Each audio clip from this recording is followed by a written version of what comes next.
Good day. This is Ade Fajardo, a legal practitioner based in Pasig City. This is in reaction to reports linking former Speaker Ferdinand Martin G. Romualdez to the Discayas through an alleged property purchase.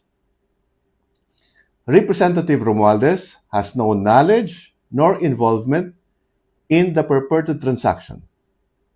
Representative Romualdez has not met the Discayas and has only heard of them based on what is being said in the media.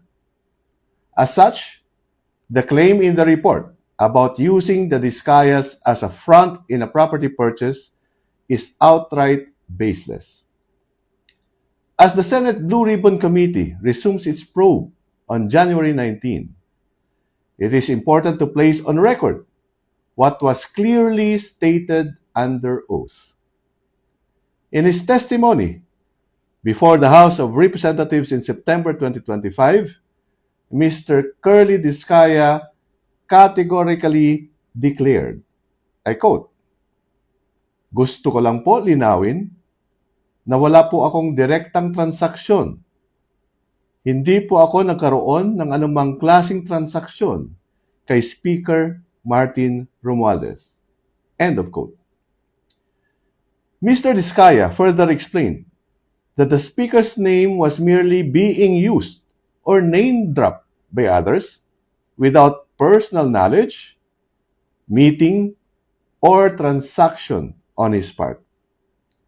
This sworn testimony is part of the official congressional record and directly contradicts the insinuations now being revived in public discourse.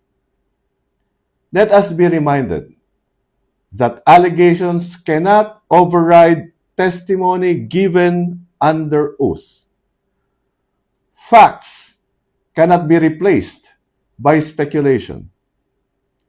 To quote Senator Lacson in an earlier media briefing,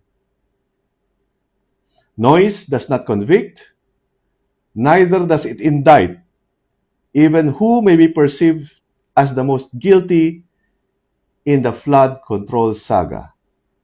Only evidence does." End of quote. Representative Martin Romualdez respects institutional processes and is confident that any fair and evidence-based inquiry will ultimately prove him right. Thank you very much.